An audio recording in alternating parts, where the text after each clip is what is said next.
नमस्कार दोस्तों मित्रों। आज आरकेएससी फर्स्ट ग्रेड 2022 का जो पेपर फर्स्ट था वो कंप्लीट हो गया है। और ऐसे में जिस पेपर का क्या लेवल रहा, किस प्रकार से प्रश्न आए थे, उस सभी बातों पर चर्चा करेंगे और क्या स्कोर इस पेपर के हिसाब से सेट रहेगा, ये सभी बातों पर इस वीडियो में चर्चा करेंगे। इसलिए इस वीडियो को लास्ट तक देखिएगा और वीडियो को अधिक से अधिक लाइक और शेयर कीजिएगा। चैनल को सब्सक्राइब नहीं किया तो जरूर सब्सक्राइब कर लीजिएगा। चलिए मित्रों, करते हैं वीडियो प्रारंभ।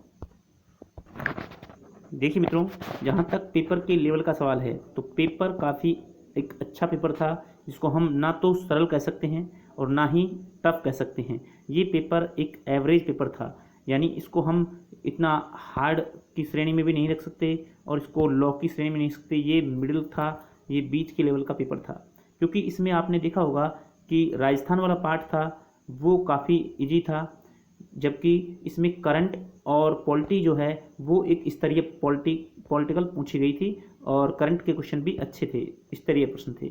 ठीक है, यहाँ तक कि मैथ, साइंस और जो इंग्लिश के सवाल थे वो नॉन, जैसे कि मान लो मैथ साइंस से जो स्टूडेंट नहीं हैं, जो आर्ट्स बैकग्राउंड से हैं, उनके लिए वो सवाल कर पाना भी इतना इजी नहीं था। ठीक है, तो इन सब चीज़ों को देखते हुए इस पेपर में जो एक एवरेज स्कोर आ रहा है वो स्कोर निकल कर आ रहा है 30 से 35 का।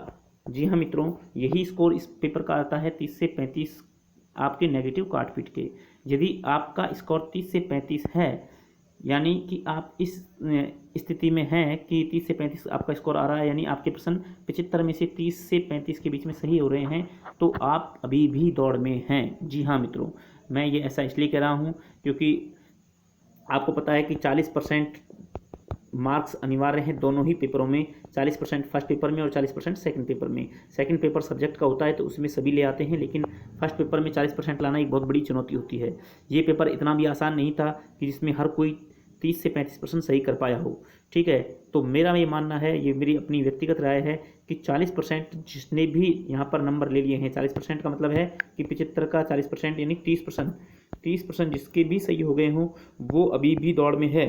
ठीक है, अब इससे प्लस में आप जितने ज़्यादा जा रहे हो उतना ही आप एक अच्छे स्कोर पर पहुंच सकते हो। ठीक है, यहाँ पर जो स्टूडेंट 30 से 35 के बीच में हैं, अब वो इस दौड़ में बने हुए हैं। अब उनको करना क्या है कि पेपर सेकंड में एक अच्छा स्कोर करना होगा। ठीक है, पेपर सेकंड में थोड़ा और अच्छा एफर्ट दिखाना होगा, क्योंकि आपको ये तो तय है कि इस ही पेपर में कम से कम ये मान के चलिएगा कि काफ़ी जो भीड़ है वो आउट हो जाएगी। ठीक है, यानी कि जो बहुत ज़्यादा स्टूडेंट ऐसे भी हैं जो इस पेपर से क्वालिफाई ही नहीं कर पाएंगे। ठीक है, यानी मान लो किसी सब्जेक्ट में 50,000 स्टूडेंट ने एग्ज़ाम दिया है और इस पेपर के हिसाब से मुश्किल से इसमें 30,000 स्टूडेंट जो हैं वो क्वालिफाई होंगे और 20,000 के आसपास जो स्टूडेंट हैं वो डिसक्वालीफाई हो जाएंगे, यानी वो पात्रता ही अर्जित नहीं कर पाएंगे, 40% मार्क पास ही नहीं कर पाएंगे। ठीक है, ये भी बात तय है, क्योंकि पेपर इतना भी आसान नहीं था और एग्ज़ाम हॉल का जो प्रेशर होता है वो आप सब जानते हैं, इस चीज़ से परिचित हैं। ठीक है, तो जहाँ तक मैथ साइंस बैकग्राउंड के जो स्टूडेंट हैं वो उनके लिए मैथ साइंस करना ज़्यादा इजी होता है, लेकिन आर्ट बैकग्राउंड वाले बच्चों को ये चीज़ें थोड़ी समझने में दिक्कत आती है। इसलिए उन प्रश्नों पर रिस्क लेना किसी ने सही भी नहीं समझा होगा। तो अगर उन प्रश्नों को काट दिया जाए तो भी अपने पास जो है यहाँ पर 55 क्वेश्चन के आसपास बचते हैं, 55 से 60 के आसपास क्वेश्चन बचते हैं। अब इस 55 में से जो भी 30 से 35% सही कर पा रहा है काट पीट करके, यानी कि नेगेटिव जो है उनको हटा करके, नेगेटिव काट पीट के ये स्कोर है, यानी कि आप क्वालिफाई कर रहे हो तो आप दौड़ में हो। आप निराश नहीं हो कि हमारे 30 बैठ रहे हैं, किसी के 40 बैठ रहे हैं, किसी के 50 बैठ रहे हैं, ऐसा बिल्कुल नहीं है। जो भी यहाँ पर 50 का स्कोर बता रहे हैं वो एक फेक अफवाहें हैं। ठीक है, उस पर आप नहीं जाइएगा। हो सकता है कि कुछ टैलेंटेड होते हैं लेकिन वो बहुत कम होते हैं। ठीक है, तो वो उनसे ज़्यादा घबराने की जरूरत नहीं। बहुत कम ऐसे स्टूडेंट हैं जो यहाँ पर 50 का स्कोर कर पाए होंगे, लेकिन मेरा ये मानना है कि एवरेज स्कोर 30 से 35 का ही रहेगा। ये आप देख लेना जब रिजल्ट आएगा।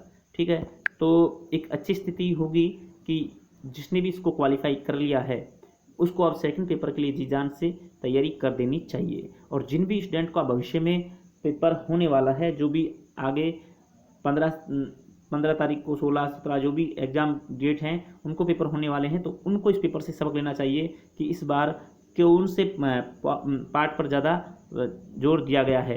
करंट के एक अच्छे क्वेश्चन आ रहे हैं, करंट पर काफ़ी क्वेश्चन आए हैं, और राजस्थान कल्चर के भी क्वेश्चन आए हैं, लेकिन इजी आए हैं राजस्थान कल्चर के क्वेश्चन। ठीक है, तो ये चीज़ें आपको देखनी होंगी।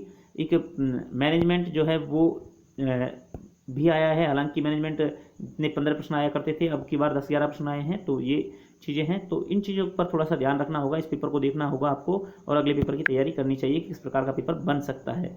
ठीक है, तो इसमें आपको ये बताना था कि आपको निराश होने की ज़रूरत नहीं है। जिसका भी स्कोर 30 से 35 तक है तो वो एक बहुत अच्छी स्थिति में है।